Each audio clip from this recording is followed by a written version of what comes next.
नमस्कार, मैं आरडी भारती और आप देख रहे हैं बिहारी सुल्तान। बिहार विधानसभा का चुनाव और उसके मद्देनजर बहुत सारी जो है घटनाएं सामने आ रही, बहुत सारे खुलासे हो रहे हैं। ईवीएम पे बहुत बड़ा खुलासा हुआ है, लेकिन इस खुलासे के बीच एक नई बातें निकल कर आई है कि हमारे देश के प्रधानमंत्री जी ने कहा था, जहां झुग्गी वहीं महल। क्या हमारे देश के प्रधानमंत्री जी ये कहेंगे कि जहां चुनाव वहीं रिजल्ट? सवाल उठता है, बहुजन समाज के मोहल्ले में, उसके इर्द गिर्द जहां स्कूल होता है, पंचायत भवन होता है, वहां पर ईवीएम लगाई जाती है, बूथ मैनेजमेंट होता है, बूथ लगाया जाता है, मतदान केंद्र, वहां चुनाव होता है।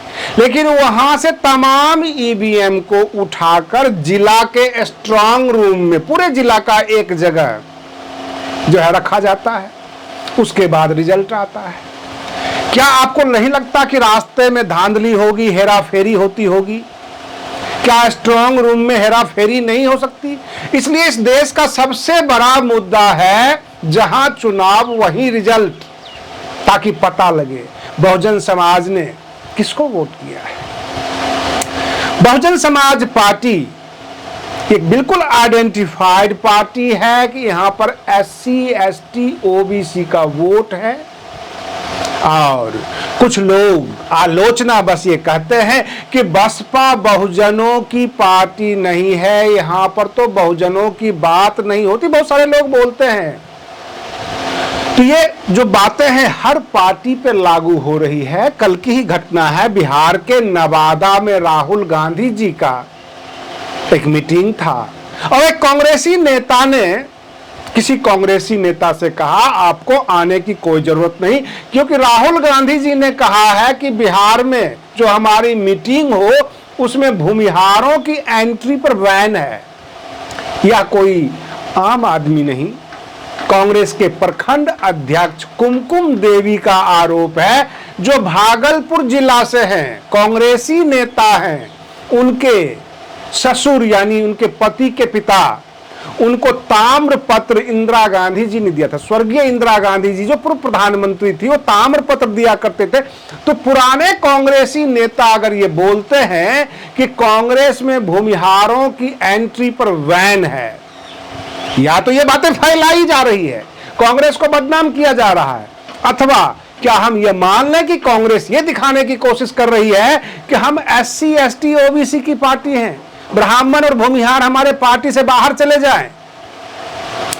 कुल मिलाकर ये शो ऑफ है। जो भी हो, साजिशें केवल बसपा के साथ नहीं, कांग्रेस के साथ भी होती है, भाजपा के साथ भी होती है, और इसे घबराने की जरूरत नहीं है, क्योंकि आकाश आनंद जो चीफ नेशनल कोऑर्डिनेटर हैं, उन्होंने साफ कर दिया कि बसपा का अपना कोई आईटी सेल नहीं है। व्हाट्सएप यूनिवर्सिटी से आप बचिए। कहने का तात्पर्य है कि बहुजन समाज में कुछ बहुजन चिंतक हैं जो बसपा के घोर आलोचक, और उन्हें क्या कहते हैं, कांग्रेसी चमचे, ये लोग बोलते हैं। ये पत्रकारों की भाषा नहीं है, हम नहीं बोल सकते, लेकिन वो लोग बोलते हैं, बहुजन समाज से संबंधित लोग बोलते हैं, ये फलां पार्टी के चमचे हैं, ये फलां पार्टी के चमचे हैं, ये बसपा के खिलाफ करते हैं। लेकिन ये सारी चीजें जो है किसी एक पार्टी के साथ नहीं, करीब करीब सभी पार्टियों के साथ हो रही है। और चुनाव में धांधली करके केंद्र सरकार सत्ता में है, ये जग जाहिर हो रहा है। इसके लिए बसपा को भी कमर कसना होगा, इस बातों पे अड़ना होगा कि बहुजन समाज के मोहल्ले में जो वोटिंग होती है तो रिजल्ट भी वही हो, ताकि वहां की जनता ये देख ले कि ये जो मोहल्ला है किसको वोट दिया है। ये प्रश्न है। और रही बात ये, मैं अपने दर्शकों को यह आंखें खोल देना चाहता हूं, एससी, एसटी, ओबीसी ये कोई जाति नहीं है। आप एससी जाति से नहीं हैं, आप एसटी जाति से नहीं हैं, आप ओबीसी जाति से नहीं हैं। यह संविधान की एक सूची है, जिस सूची में हजारों जातियां हैं। अगर ऐसा होता तो ओबीसी में शादी ब्याह करता, एससी में शादी ब्याह करता, जो उनके रस्म होते, लेकिन ऐसा होता नहीं है। हम अपने समाज के लिए, बहुजन समाज के लिए मेहनत बहुत करते हैं, हमें सपोर्ट नहीं मिलता है दर्शकों का। अगर आप हमें वाकई में सपोर्ट करना चाहते हैं तो नीचे सब्सक्राइब काले में लिखा हुआ है, उंगली दबा के बटन दबा दीजिए, उंगली दबा दीजिए, सब्सक्राइब हो जाएगा। और हम चाहते हैं बिहार में बसपा कार्यकर्ता, बसपा नेताओं की क्या क्या मूवमेंट है, पटना के प्रदेश कार्यालय में क्या चल रहा है, बिहार विधानसभा चुनाव में ये जो chief national coordinator Akash Anand है, उनकी कितनी भागीदारी है, कितना वह हाजिरी लगा रहे हैं बिहार की जनता के सामने, ये सब कुछ दिखाना चाहते हैं, अपने चैनल के माध्यम से आपको बताना चाहते हैं। लेकिन आप सब्सक्राइब करेंगे तब तो, आप देखेंगे ही नहीं। हाँ, कोई हमारा वीडियो ट्रेंडिंग में आ गया और अचानक आपके सामने आ गया तो आप देख लेते हैं, सब्सक्राइब नहीं करते, उसके जो है बेल आइकॉन के ऊपर उंगलियां नहीं दबाते ताकि आपको नोटिफिकेशन मिले। जब आपका इंटरेस्ट खत्म होता है तो धीरे धीरे हमारा भी इंटरेस्ट खत्म हो जाता है, और यही सच्चाई है। इसलिए अपने दर्शकों से आग्रह कर रहे हैं, आप सब्सक्राइब भी कीजिए, सपोर्ट भी कीजिए, लाइक कर दीजिए। क्या मैं सच बोल रहा हूं? क्या बसपा के साथ ऐसा नहीं होता? SC ST OBC एक सूची है जिसमें हजारों जातियां हैं, और ये वो सूची है, वो जातियां हैं जो आजादी से पहले इग्नोर थी, समाज में कोई स्थान नहीं था, उन्हें सूचीबद्ध किया गया।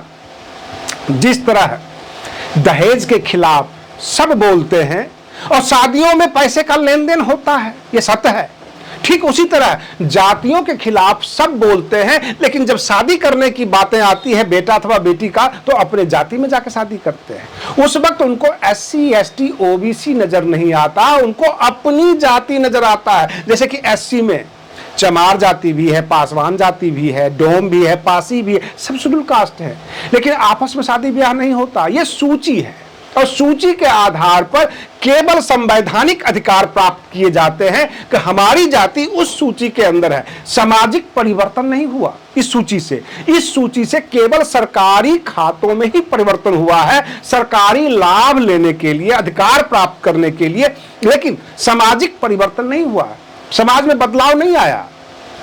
और यह पूर्णतः सत्य है। जनरल कास्ट में केवल ब्राह्मण ही नहीं है, राजपूत भी है, वैश्य भी है, कास्ट भी है, लेकिन वहां भी आपस में शादी ब्याह नहीं होता। जनरल वाले भी अपनी अपनी जाति में जो है, अपनी जाति और गोत्र देखकर ही शादी करते हैं। इसका मतलब ये जातियां नहीं है, ये संविधान के आधार पर सूची है और सरकारी लाभ के लिए है।